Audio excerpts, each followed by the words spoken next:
Tower Heroes over the years has gotten many balance changes, many of which have made the towers outright useless or meta-worthy. In this top 10 I will go over the most impactful balance changes in the history of this game. I am Sonofspiper and am going to show you how much Tower Heroes meta has changed. Please like, subscribe and hit that bell for more epic Tower Heroes videos.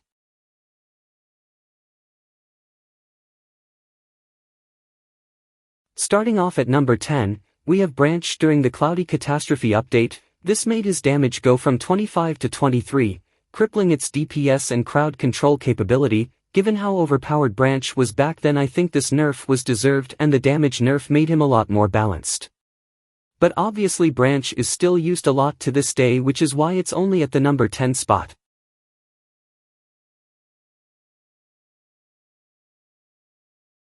On our number 9 spot, we have Volt's buff during the Abandoned Alleyway update. Volt was one of the worst towers back then and they deserved the rate buff.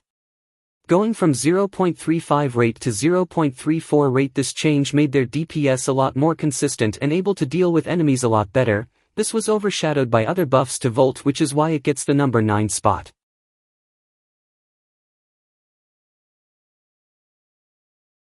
For number 8, I had a lot of trouble thinking of what qualifies, but am going with Wafer's buff during the Follower update.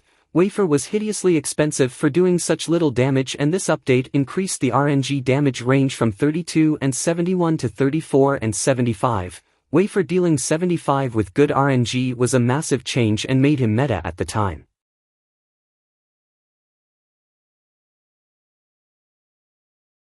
Number 7. Soda Pop's buff during the Abandoned Alleyway update. Before the update, Soda Pop costed 16,240 mana to max out, while after it costed 15840. This buff to the price made him a lot cheaper and bumped him up to early game meta status, with insane late game crowd control to rival that of Branch and Voka.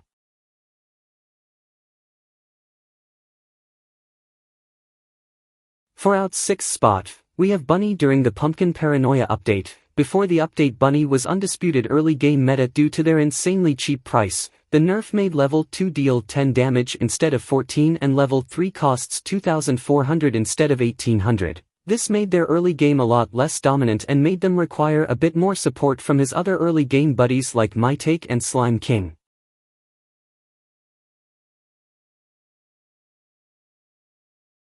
Our 5th spot, we are starting to get to the more impactful and meta-shattering buffs. We have Balloon Pal during the Idol Encore update. This buffed his rate debuff from 8% less DPS to 4% less DPS, making it a lot less punishing to use him on towers, especially Voka, who gains a lot of extra splash and range from Balloon Pal, and in general this made him a lot more friendly to towers.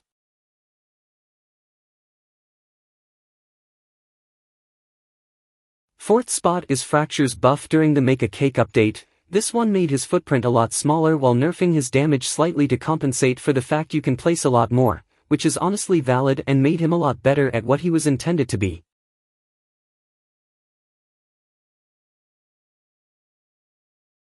Before we start going on to the top 3, we will go over some honorable mentions that could have made it onto the list but fell short due to not being as meta-defining as the ones before.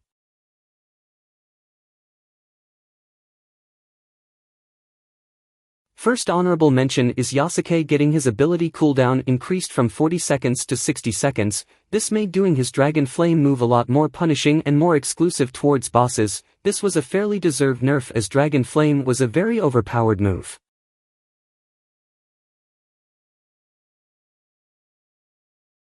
Second honorable mention is Yasuke again, this time another nerf to his Dragon Flame ability. This nerf made it so it slowly gets more expensive the more times you use it. This again punishes people using it a lot of times during a match, which is very prevalent on PvP mode.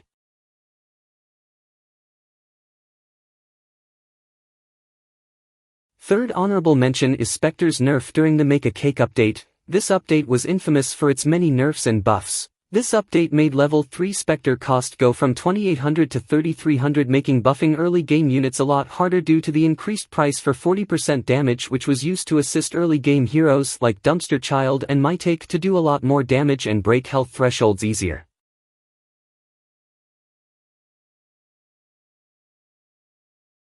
Fourth spot is Lemonade Cat during the Bleak Barrens update. Bleak Barons really didn't want you to use Lemonade Cat, and this nerf proved it.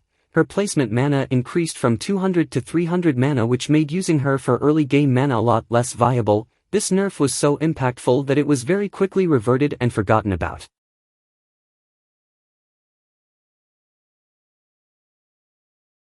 Fifth honorable mention is Beatrice's ability spawning a caster bee. Beatrice suffered from being exclusively burst damage, and you got punished heavily if a single enemy got in her range that wasn't a boss. This buff made it so she can support the team while she's building up bees with weak caster bees.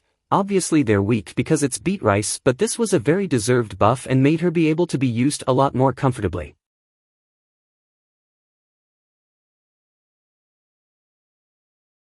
The first two honorable mentions were about Yasuke, and both were nerfs to his ability, which goes to show how overpowered it was back then. I'm gonna show one more honorable mention before we go into the top threes.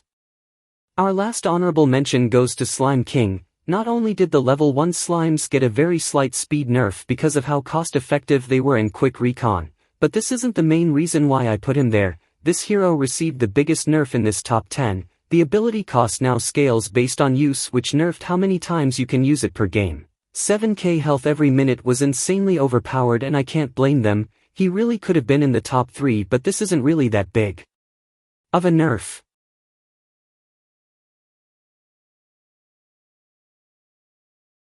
We have finished our honorable mentions. Now we can go into the top 3 biggest nerfs in this game.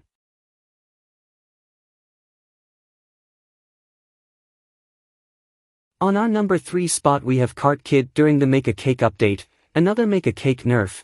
This nerf made his invincibility deal 10% less damage, which was a massive deal, especially on maps like Bleak where they rely on him doing a lot of damage in a short time frame. This hits harder because he really should have gotten a buff, in my opinion at least.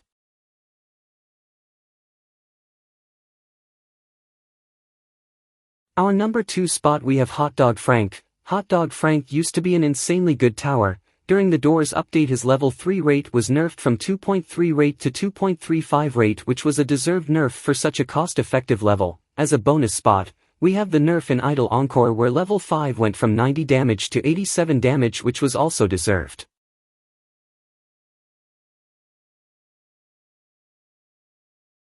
For the number 1 spot, perhaps the biggest nerf in Tower Heroes history, we have Bunny's nerf in the Make a Cake update. They already got nerfed a while ago, but to really cement Bunny's power back then they had to nerf them again. This nerfed the ability to not change the rate that much while also buffing the base damage. While fine on paper, this nerfed the max DPS Bunny did. Bunny is still a good tower, but if this doesn't describe how powerful Bunny used to be, then I don't know what will.